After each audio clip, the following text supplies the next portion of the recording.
Muy buenas tardes, ¿cómo están? Hoy nos encontramos nuevamente para hablar sobre un tema, el tango.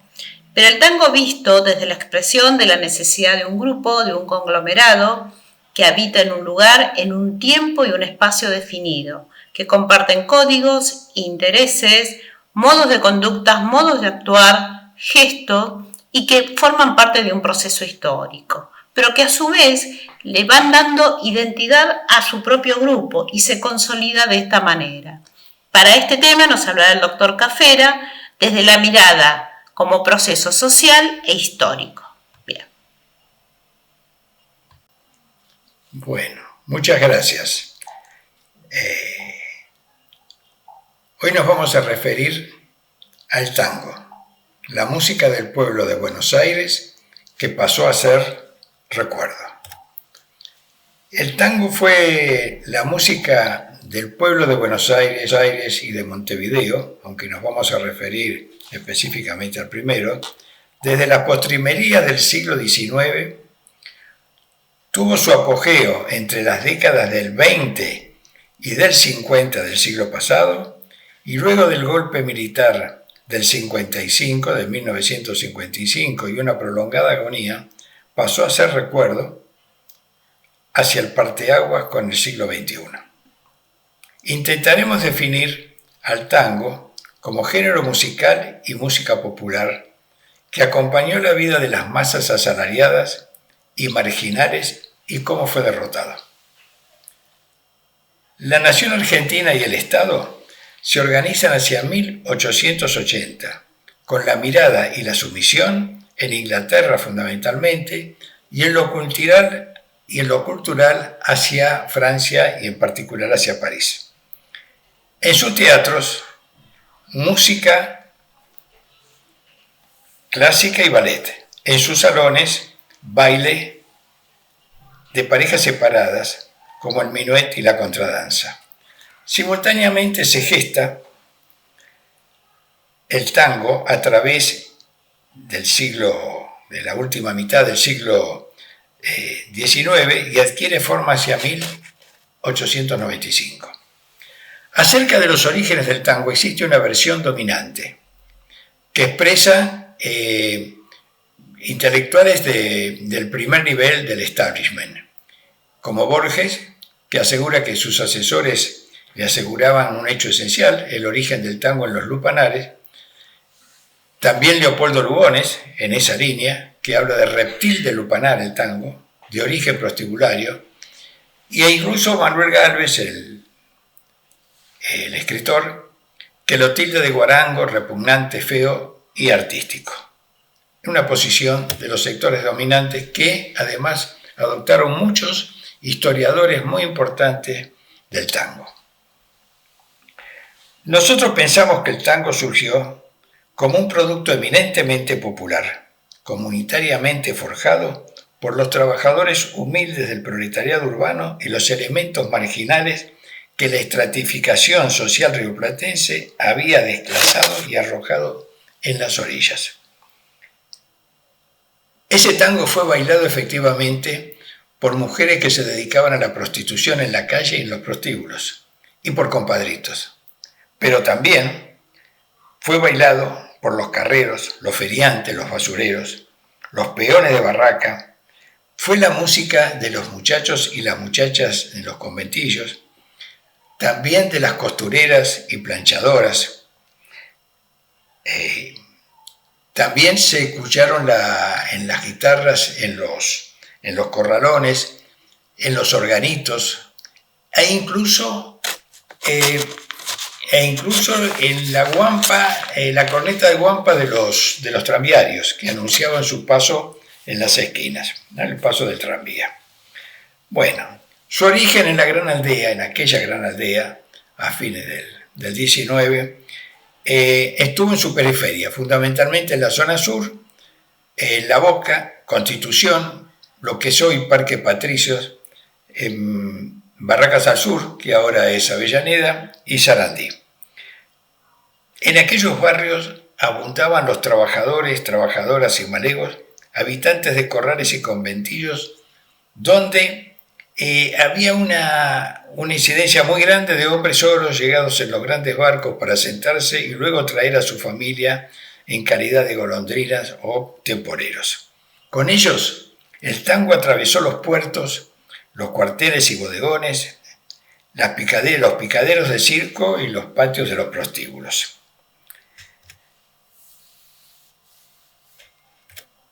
El tango en realidad es un estuario en el que desembocan diferentes ríos étnicos y culturales.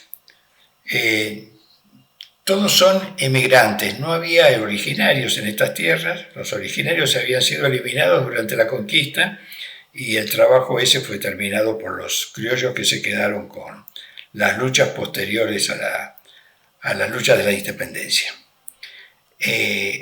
Ahí estaban los gauchos corridos, que se quedaron sin tierra, con sus guitarras y sus milongas. Ahí estuvieron concurrieron los afro, con su condición de esclavitud, numerosos grupos de numerosos inmigrantes italianos, fundamentalmente, y españoles, con sus instrumentos, la mandolina, guitarra, etcétera, etcétera, y grupos también de judíos, una comunidad que además llegó con un bagaje cultural más importante que los anteriores, y eso significaba también músicos con ciertas lecturas.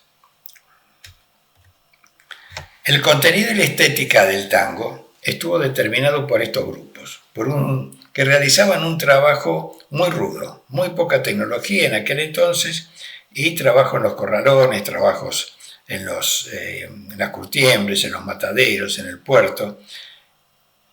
Rudo, y además las condiciones de vida en aquellos conventillos donde compartían las habitaciones entre 8, donde había gente que incluso compartía la cama 12 horas cada uno, e incluso algunos a los que no le alcanzaban las monedas, que dormían sentados contra las paredes, sostenidos por sogas a las que denominaban maroma.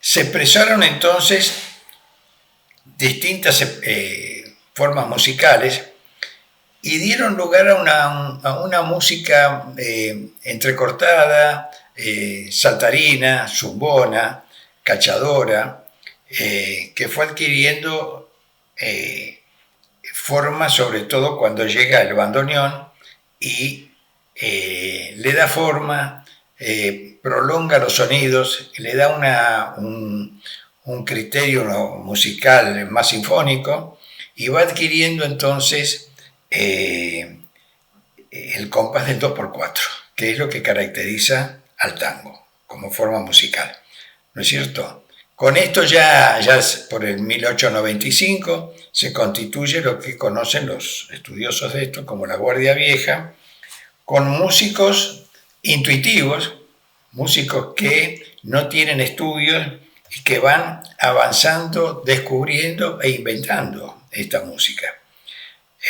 Una música que se originó entonces en los conventillos, en los corrales, en los prostíbulos, y fue ganando las calles con los organitos, entró en las casas, se difundió con los discos, se difundió con la radio, se difundió en el teatro, que era muy abundante en aquel entonces, entró a los bares, confiterías y también en los cabarets que fueron creados a propósito del desarrollo de esta música. Esta Guardia Vieja, que se va constituyendo entre el año 1895 y el 25, va incorporando músicos con lecturas ya académicas, y ahí se incorpora Arolas, se incorpora Bardi, se incorpora Cobian, y aparecen figuras que van a ser pesadas, en este caso como el de Canaro, que forma sextetos y orquestas. El tango entra a los salones, se encuentra con el piano, que antes no lo conocía porque no se podía transportar por la calle, y con el piano se lo encuentra Roberto Firpo, otra figura señera.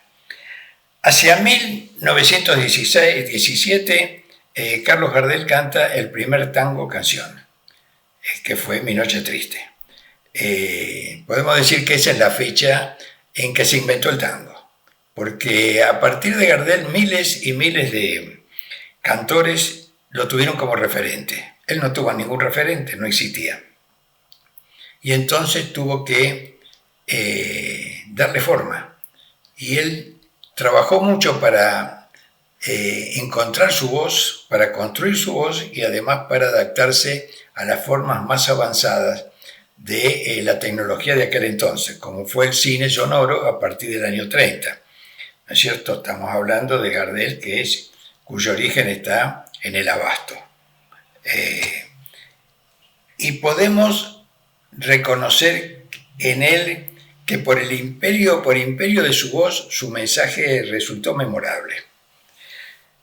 En realidad, la necesidad de expresarse de un pueblo que cambió y se urbanizó tornó insuficiente al baile y fue también a la letra. A partir de los años 20 se vino la Guardia Nueva.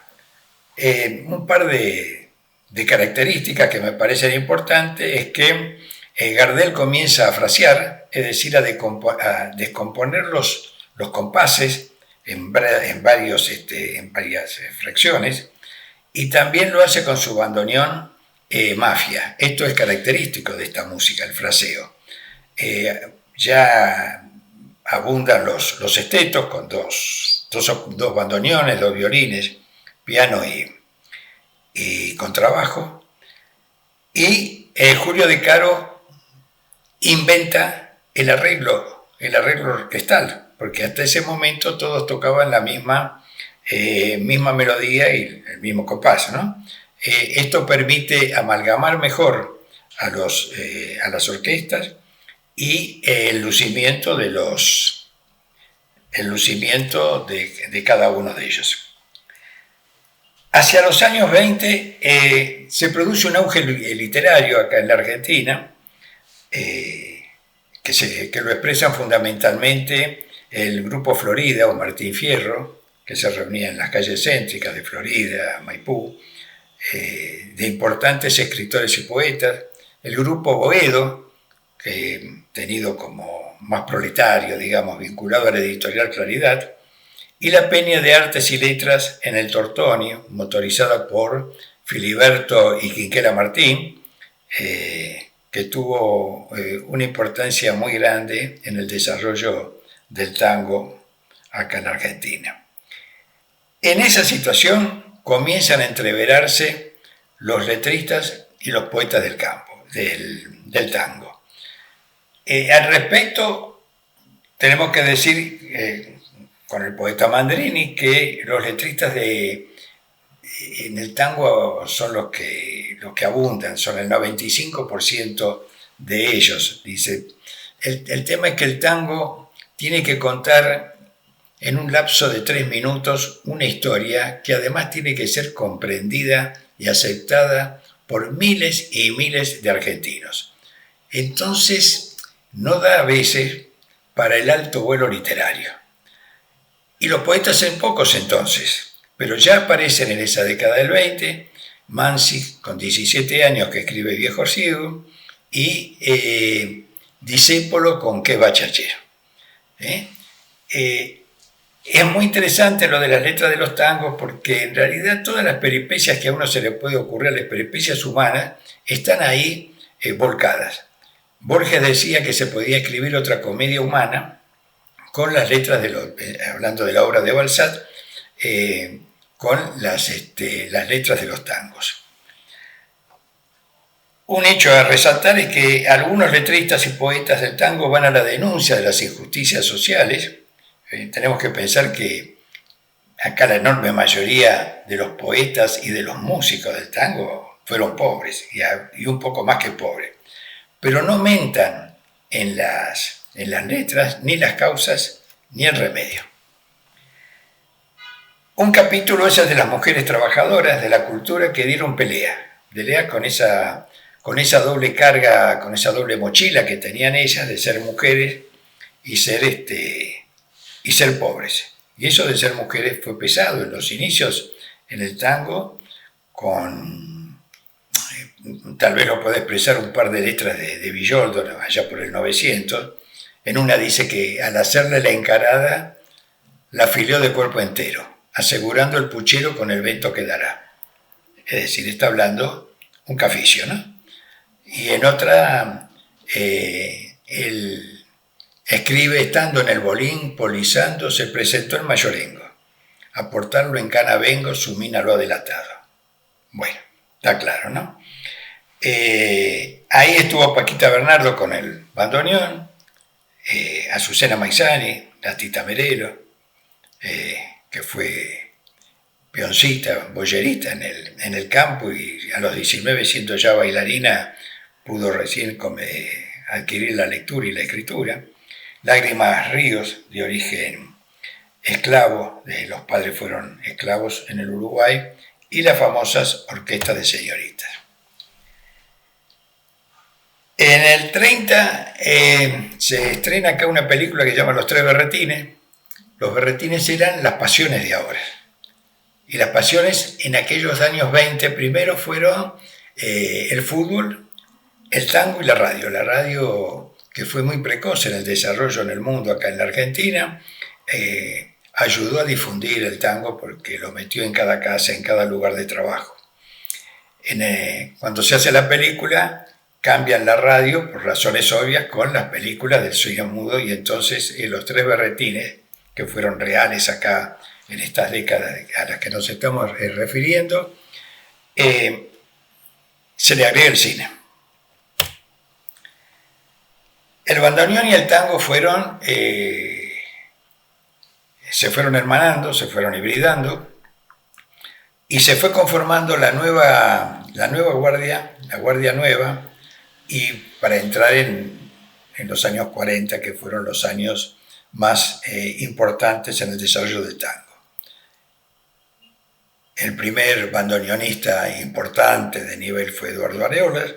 Mafia y Laures estuvieron ahí en la base del desarrollo, y Aníbal Troilo, que hace la gran síntesis superadora de estos bandoneonistas. El tango venía caído allá en la década del 30, como toda esa década, que por algo se la llamó década infame, muy golpeado el pueblo, mucha tristeza, y un tango se había hecho muy remolón, muy lento, era poco escuchado.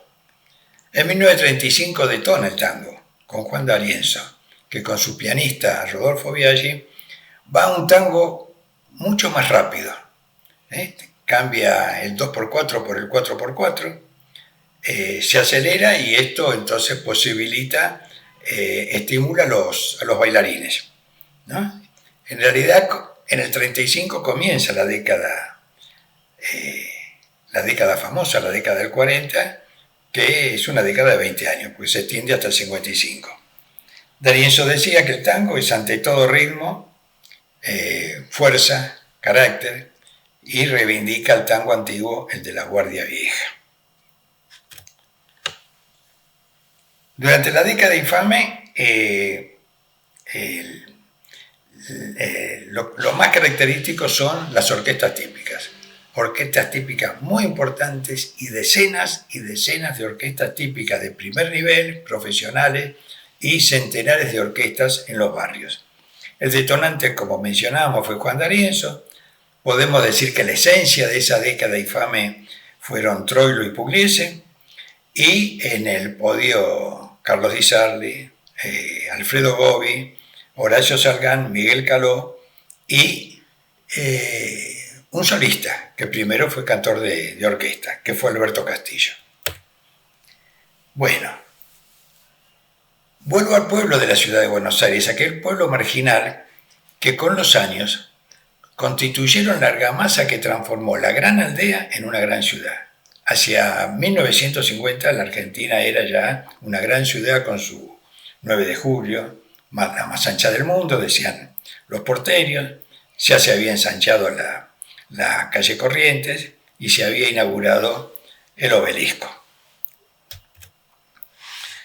Troilo fue posiblemente el número uno a través de los tiempos, integró lo suyo con las necesidades populares. Su orquesta evolucionó, pero no se despegó nunca de su pueblo. Y evolucionó siempre. Una cosa es la orquesta de Troilo de los 30, otra de los 40, otra de los 50, otra fue la orquesta de los 60. Siempre hizo un tango de vanguardia, pero nunca cortado solo. Fue una vanguardia de masas. nunca la música en sí, aislada de los hombres, las mujeres y su cotidianeidad. El tango es en realidad música popular. Y vamos a un par de definiciones. El tango es un género musical, sostenía Horacio Salgán, y el rasgo fundamental del género es el ritmo. No es la melodía, no es la armonía, es el ritmo. El tango es un ritmo, dice Salgán, y debe ser tocado como tal, a tiempo. Cuando se toca en forma libre, es decir, fuera del tiempo, eso es una fantasía sobre el tango, pero no tango. Y agrega, hice lo posible para quedarme dentro del tango. Piazzolla hizo lo posible para irse. Pugliese apoya esta posición comentando, el tango tiene dos facetas, una melódica y otra la rítmica, o como solemos decir nosotros, la milonguera. Hubo expresiones melódicas hacia 1926, dice Pugliese, como Cobián, Francisco de Caro. Pero dice la otra tendencia mucho más popular fue aceptada por la mayoría del público, la del cine mudo, la de los bailes y café, porque se podía escuchar, gozar y bailar. Y es el tango milonga de Bardi, Arola, Pedro Mafia, Julio de Caro, Laures. Entonces, si hoy yo me pongo a trabajar, elijo esto último.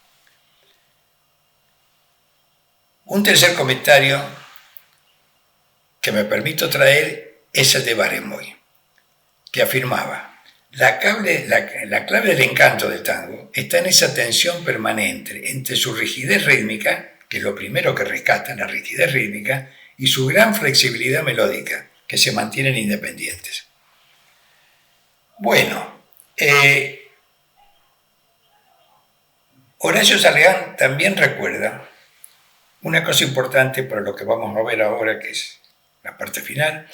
El tango no es solamente un baile, es arte y cultura. Pero el arte y la cultura son de clase, agregamos nosotros. Siempre están relacionadas con las necesidades de determinada clase social.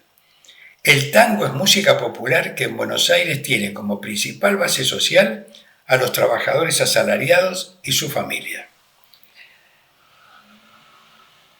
E integró como un núcleo duro a la cultura nacional y popular. Algunos hemos sido partícipes de los bailes de la década del 50, a los que concurrían miles y miles de personas, se bailaban no solamente los sábados o domingos, había bailes en algunas ocasiones, en algunos clubes del Gran Buenos Aires todos los días de la semana. Las páginas de los diarios estaban llenas de avisos, decenas y decenas de avisos anunciando bailes populares. Los sábados fundamentalmente existían las veladas que duraban hasta las 6 hasta las 2 de la mañana con media hora de tolerancia, decían los clubes, y los domingos hasta las 12:30 de la noche porque había que ir a trabajar al día siguiente. Bueno, hacia los años 50 el tango está en su apogeo. Y voy a la segunda polémica, que es el golpe del 55. El tango de los 50 en su apogeo. Y recuerdo algunos de los tangos. Reponso de Troilo en el 51, A Fuego Lento de Salgán en el 53, La Yumba Negracha Malandraca de Pugliese a fines de los 40, Prepárense para lucirse de Piazzolla en el 51 al 54, Para dos a mis compañeros y a mis compañeros de Ruggiero, a los amigos podríamos agregar de Francini y Pontier. Asimismo las letras, que han sido muy denigradas, como que la letra se limitaba al farolito y a cosas banales para algunos, trayendo tres nombres. Homero Expósito, con tango como Maquillaje y Afiche, Homero Mansi, con el tango Sur y Che Bandoneón, y la de Cátulo Castillo, que tiene una cantidad enorme de tango, por ejemplo, La Última Curda.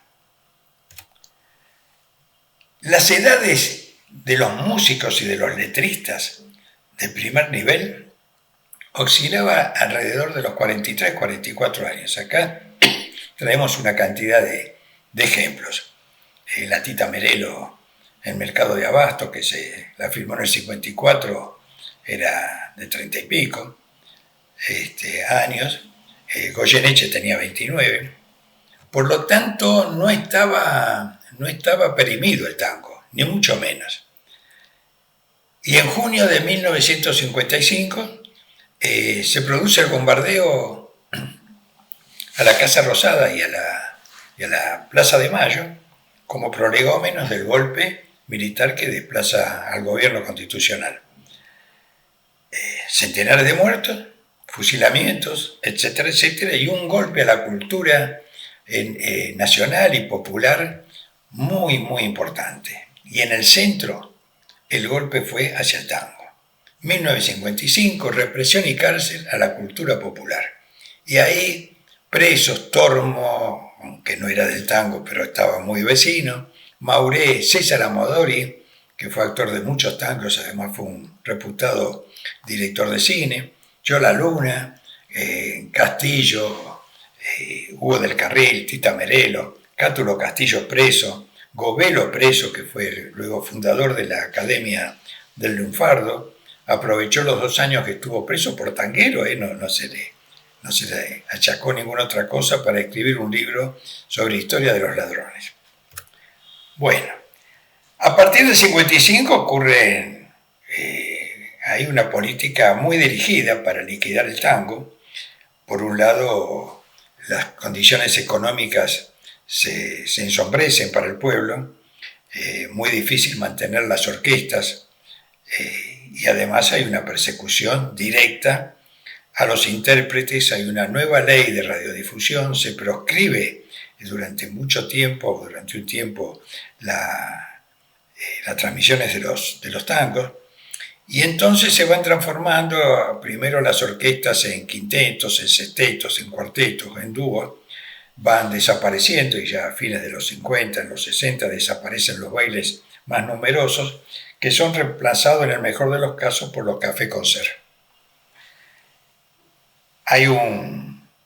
Acá aparece Piazzolla, un importante músico de la segunda mitad del siglo XX, un bandoneonista eximio, gran compositor, que trae una música distinta de Europa. Él va a unir el tango con la música clásica, con el jazz americano, y trae una música de excelencia, pero que no es tango, pero que él sostiene en su momento, en plena época de la dictadura, que eso era el tango, y que era necesario sacar al tango de esa monotonía. Decía él: a mí los bailarines nunca me importaron, la música es para la gente que piensa. Y agregaba, recuerdo yo, que no me gusta la gente que va a hacer la digestión y a divertirse. Bueno, era una opinión de él. Fue importante porque los diarios importantes de aquella época, el Clarín, el diario La Nación, reivindicaron mucho la música de Piazzolla como tango de vanguardia, y él mismo con el tiempo reconoció que no era tango y que era música ciudadana. Otra cosa.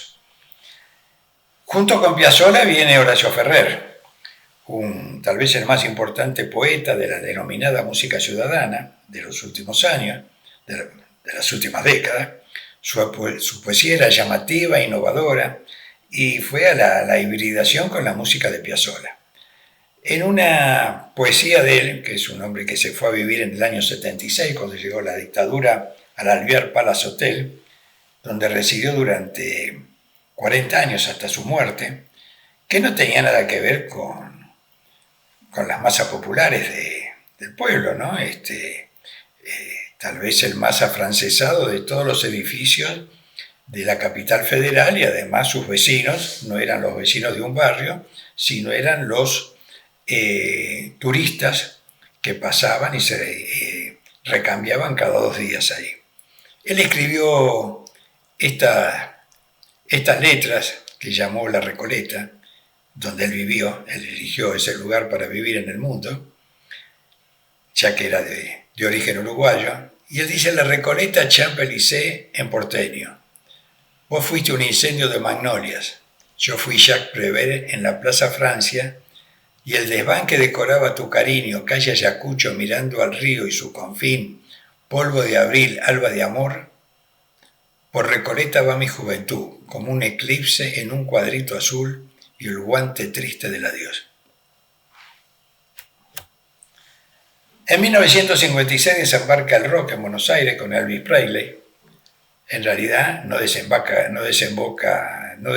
Elvis Presley, nunca vino, sino que desembarcan los discos y las películas. Un buen cantor, un pésimo actor de cine, pero los jóvenes argentinos comienzan a escuchar esta música, ya no se escuchan los tangos. En los 60 vendrán los Beatles, que serán con el tiempo condecorados como caballeros ingleses por la reina de Inglaterra, una enemiga nuestra en la que dirigió junto con Margaret Thatcher la guerra de Malvinas del 82. Y acá aprende en un grupo argentino que tuvo mucho éxito en lo que se llamó el Club del Clan. Ahí estuvo Palito Ortega y alguna gente después muy querida como Sandro. En tanto, Cátulo Castillo escribía en aquel entonces aquello de que no ves que vengo de un país que está de olvido y siempre gris. Y entra en la decadencia el tango, porque se escucha menos, se escucha poco y se va olvidando. Julio Sosa fue el último de los cantores de tango que convocó multitudes, se mató joven. Y Alberto Castillo aguantó, recuerdo haberlo ido a escuchar en el Parque Lezama, ya en los primeros años del siglo XX, ya mayor él, y bueno, creo que no, ninguno de nosotros, de los que estaba ahí, mucha gente, tenía menos de 65 años, ¿no? Hay momentos que uno puede rescatar, como el reencuentro de Goyeneche con los jóvenes en algún momento, y figuras importantes, como acá la diapositiva esta muestra, que tuvieron vigencia durante estos años. Pero el Estado, su enemigo histórico, se ha hecho cargo en las últimas décadas del tango y prácticamente lo ha canonizado. En 1990 se crea la Academia Nacional del Tango, la creó Ferrer, pero se crea por decreto del Poder Ejecutivo, que el Poder Ejecutivo siempre fue un enemigo del tango, históricamente. Y entonces en lo que fue el Palacio Unzué, en la Avenida de Mayo, ellos le cambian el nombre y le ponen Palacio Carlos Gardel. En realidad Carlos Gardel no nació en un palacio, ni nunca vivió en un palacio, nació en el Abasto y tuvo otro recorrido. En la actualidad es patrimonio del turismo, ¿no es cierto? La Academia del Tango ha elaborado una clasificación, etapas y subetapas del tango a partir del 55, y habla de una etapa de modernización, de universalización, de la perduración del tango, del periodo actual. Muchas palabras, pero hay dos cosas que no se pueden ocultar. Que el tango está ausente como tal, y también está el pueblo, porque no se escucha, no se baila, no se tararea, no se canta. Hoy nuestro fenotipo es otro. A aquel fenotipo le sacaron cosas. Le sacaron el trabajo con las características que tenía antes, aquellos bailes populares, aquellos tres amigos que siempre fuimos en nuestra juventud, como decía el tango, la amistad ha cambiado. Los objetivos más trascendentes de los jóvenes, que era formar una familia, comprarse una casa, trabajar, se fueron diluyendo y se fueron agregando otros elementos al fenotipo, como es el celular, como son los amigos virtuales, como es la soledad, como es la fractura social, y se impusieron otras músicas, usos y costumbres. Hacia fines del siglo, decía Rodolfo Medero que la ciudad necesita una música que la represente, porque no la tiene. Y entonces en el parteaguas del siglo XX a XXI, ahí faltaron los mayores de 20, o los menores de 20, los menores de 40, los menores de 60, porque todavía quedaba el sexteto mayor, el sexteto tango, el quinteto real ya estaba terminando, Nelly Omar estaba a punto de cumplir 100 años, etcétera, etcétera. Hoy ya a esta altura, estos ya no existen. El tango, que no es folclore, podemos decir que con un plan estatal fue. En las últimas décadas surgieron jóvenes tangueros, estudiosos, creativos, virtuosos instrumentistas, y algunos imitan los estilos clásicos, como los de D'Arienzo, Pugliese, Miguel Caló, Troilo, y otros copian a Piazzolla. El tango, según Mongiu y Filippelli, es una pieza de arqueología. Según Medero, es como el latín, lengua muerta. Y yo agrego algo, que en las milongas del 2024 se bailan con discos de los 40 de Miguel Caló y de Di Sarli, es decir, nada nuevo. Podemos terminar recordando unos versos de Ángel Greco en su tango Naipe Marcado, que decía: naipe marcado, cuando ya es junado tiene que rajar. ¿Dónde te fuiste, tango, que te busco siempre y no te puedo hallar? Eso lo cantó Carlos Gardel en el 33, refiriéndose a la guardia vieja que se había ido y no había vuelto. Hoy podemos decir que al que no hallamos, con Y, es el tango. Gracias.